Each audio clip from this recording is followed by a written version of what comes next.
Emily Walker was shocked when she saw the stranger at her door. "I'm sorry, what did you say?" she asked, her voice shaking. "Your Aunt Anna left you some money?" The man, wearing a cheap suit, gave a condescending smile. "Yes, that's right. It turns out your aunt was actually quite rich, even though most people didn't know. It's funny how old people can surprise us, isn't it?" Emily laughed in disbelief. "Rich? You must be mistaken. She lived like she had no money at all."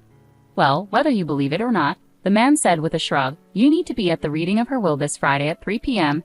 at McGrady & Sons Law Offices downtown. Don't be late." He tipped his hat and walked away. "Wait," Emily called out, but the man was already hurrying to his car. She shut the door slowly, feeling confused. An inheritance from Aunt Anna? It didn't make any sense. Emily sat at her small kitchen table, sipping coffee while she thought about her great-aunt. They had never been close. Anna had always been grumpy and stingy, rarely saying anything nice. Still, Emily had tried to be there for her, helping with chores, bringing food, and celebrating her birthdays. Despite Anna's unpleasantness, Emily always stayed polite. Her husband, Mark, had little patience for Anna. He had only met her a few times, before their wedding and occasionally after. That was enough for him. He thought her way of living and her nasty comments about him were reason enough to avoid her. Emily sat there, trying to make sense of the lawyer's claims. Could it be true that Aunt Anna had been secretly wealthy all this time? She thought about what she could do with an inheritance. Maybe she could finally quit her second job at the diner and get a good night's sleep. Looking at the clock, Emily realized she was running late for her shift. She quickly finished her coffee, grabbed her purse, and headed out the door. She needed to call Mark from the bus and tell him about this strange news. Fortunately, Emily found a seat on the crowded bus. She took out her phone and called Mark, hoping he was up for a chat. "Hey, babe," he answered sleepily. "What's going on?" "You won't believe this," Emily said. "A lawyer just visited me and said Aunt Anna left me an inheritance." "An inheritance? Can you believe it?" Mark said, surprised. "The old lady had some hidden money?" "Apparently," Emily replied. "I have to go to the will reading on Friday afternoon. I'm not sure what to think." "Well, that's good news," Mark said, trying to sound upbeat. "Maybe you can finally take a break from work. You really deserve one." Emily gave a sad smile. "If only it were that easy. We'll see. How are you feeling today? Any news from your mom?"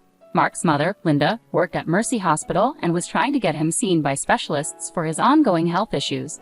Mark's condition made it hard for him to keep a job, and he often ended up in the ER due to panic attacks. Emily had been working extra hard to pay for his costly vitamins and supplements. "Oh, just the same," Mark said with a sigh. "Maybe it's time to accept that I'm just going to be like this. Having a baby might be a bad idea with my health." Emily felt a pang in her heart, thinking about their plans to try for a baby this year. "Don't say that," she said softly. "You're going to get better, I believe that. Just keep resting and let your mom help you. I'll visit you at the hospital tomorrow." After saying, "I love you," and hanging up, Emily looked out the bus window, trying to stay positive despite Mark's negativity. She hoped this inheritance might be the break they needed. The next morning, Emily went to room 242 at Mercy Hospital, eager to see Mark. She knocked twice and walked in with a big smile, but her smile quickly faded when she saw Mark scowling at her from his bed. "Hey, babe," she said cheerfully, leaning in for a kiss. Mark turned his head away. "You didn't put on any makeup today." "Seriously," he complained. "Every other wife on this floor looks like a model and I get stuck with a mess." Emily felt hurt. "Mark, how can you say that? I'm exhausted from working so much. I barely have time to." Yeah, you're a big martyr," he interrupted. "I get it," Mark said, cutting her off and waving his hand. "When's that inheritance money coming in?" "Hopefully soon, so you can actually make yourself look decent." Emily fought back tears and quickly left the room. She walked down the hallway and sat on a bench near the elevators, feeling defeated. Was this really what her marriage had become? As she sat with her head in her hands, she overheard two male patients chatting nearby. "I told my wife I had to stay here for tests this weekend," one said with a laugh. "Seriously? I've got a poker game with the orderly and enough booze for a party." "Same here," his friend replied with a grin. "What they don't know won't hurt them. They think we're saints for being here." Emily felt sick.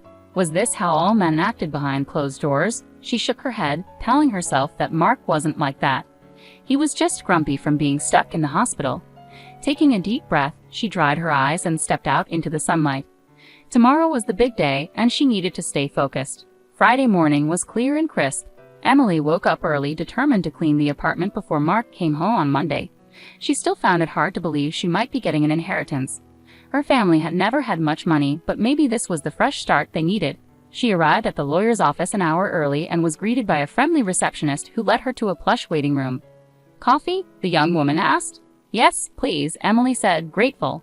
She settled into a fancy emerald green armchair, which likely cost more than her entire living room set. Just as she was adding cream and sugar to her coffee, her cell phone began to buzz nonstop. "Mark, let me guess, you're calling to find out how big the inheritance is." Emily answered, rolling her eyes with a smile. "Oh, yeah," Mark replied. "Can you blame me? This is a big deal. What's the news?" "I won't know anything for at least another hour," she said patiently. "I promise you'll be the first to hear when I have the details." As the minutes went by, Emily grew more anxious. What if the inheritance was a huge amount? What if it was just a small sum? When her name was finally called, her heart raced. "Miss Walker, please come with me." The soft carpet muffled Emily's footsteps as she was guided into a grand office lined with law books. An older man in a three-piece suit stood up from behind a large oak desk to shake her hand. "Miss Walker, I'm Bernard McGrady. I'm glad you could come today." "Thank you for having me," Emily said, taking a seat across from him. "I have to admit, this is all a bit overwhelming. My Aunt Anna never talked about her finances." Mr. McGrady chuckled. Yes, she was known for being quite frugal. "But I can assure you, your great-aunt Anna had a significant fortune." He handed her a file folder. Emily opened it with shaking hands and almost fell out of her chair when she saw the number on the page. This can't be right," she gasped. "There are too many zeros. It says $6.2 million. Mr. McGrady smiled and said, "I assure you, there's no mistake." Emily held the folder to her chest, her head spinning. $6.2 million, more money than she'd ever imagined. She felt a hysterical laugh rising in her throat. She couldn't wait to tell Mark. With trembling fingers, she pulled out her phone and quickly typed a text to her husband. "Inheritance is $6,200. Can you believe it?" In her excitement, she didn't notice she'd left out the last 3 crucial zeros before hitting send.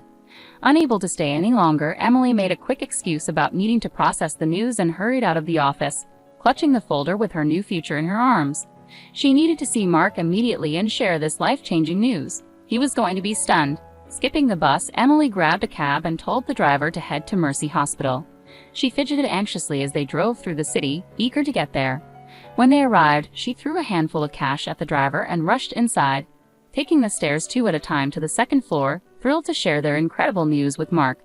As she neared room 242, she heard familiar voices and stopped outside the door. It was Mark and his mother, Linda, talking. Though she knew she shouldn't eavesdrop, she felt compelled to listen. "And the stupid cow actually fell for it." Mark's voice dripped with contempt. "Can you believe she thinks I'm really sick? Like I'd spend time in this awful place if I didn't have to." Linda laughed. "You've got her completely fooled. She's so naive. I still can't believe you married someone like that." "Tell me about it," Mark groaned. "But did you hear the best part? Aunt Anna left some money. Once it's in my account, I'm done with her. She can find someone else to play nurse and housekeeper." Emily felt her face go pale. She blinked rapidly, unable to believe what she was hearing. It felt like a nightmare, but Mark and Linda's laughter made it all too real. Her entire marriage, her whole life with Mark, had been a lie. Unable to listen any longer, she turned and ran, not noticing the tears streaming down her face. She ran until her lungs burned and her feet ached. When she finally stopped to catch her breath, she found herself by the East River, staring at the murky water. As she watched the swirling currents, she heard Aunt Anna's voice echoing in her mind.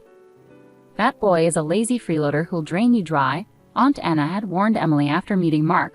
"Mark my words, Missy, you're making a huge mistake." At the time, Emily had dismissed it as the grumbling of a bitter old woman. But now, with her heart broken, she saw the truth clearly. Aunt Anna had been right, and somehow, she had made sure Emily had the means to break free before it was too late. Straightening her shoulders, Emily turned away from the river and walked down the sidewalk with determination. She had calls to make and divorce papers to file. Mark would be in for a shock when he came home on Monday to find the apartment empty. For now, Emily planned to stay with her best friend Tara for a few days and then take a much-needed solo trip to the Hamptons to heal. As the warm June sun touched her face, Emily felt a spark of hope. Maybe her life wasn't ruined after all. Maybe this was the beginning of an amazing new chapter. She couldn't wait to see what the future held. 3 days later, Mark limped to the door of their apartment, prescription pain meds in hand. "Honey, I'm home," he called out sarcastically. "Where's my inheritance check?" Silence was his only answer. He looked around, noticing for the first time that the walls were bare and the shelves empty. A single sheet of paper lay on the kitchen counter. "Dear Mark," it began in Emily's familiar handwriting, "by the time you read this, I'll be long gone. In case you haven't figured it out, I know everything. I know you've been faking illness to avoid working. I know you and your mother have been mocking me. And I know you were planning to take my money and leave. Well, the joke's on you. That inheritance wasn't $62,000, it was $6.2 million, and it's all mine. I've already filed for divorce. You have 30 days to pack up and leave. Have a nice life. Emily." Mark's eyes widened in shock and rage as the letter fell from his hand. He kicked a chair in frustration, cursing loudly. How had he misjudged her so badly? He thought he had her completely under control. Defeated, he sank to the floor. Meanwhile, Emily was far away, lounging on a beach chair with the sea breeze ruffling her hair. She sipped a fruity cocktail and watched the waves, thinking about the cozy beach bungalow she just made an offer on. "Everything happens for a reason," Aunt Anna used to say. Emily raised her glass to the sky in a silent toast, grateful for her wise aunt's lesson and the unexpected fortune. For the first time in a long while, she eagerly anticipated the surprises life had in store for her.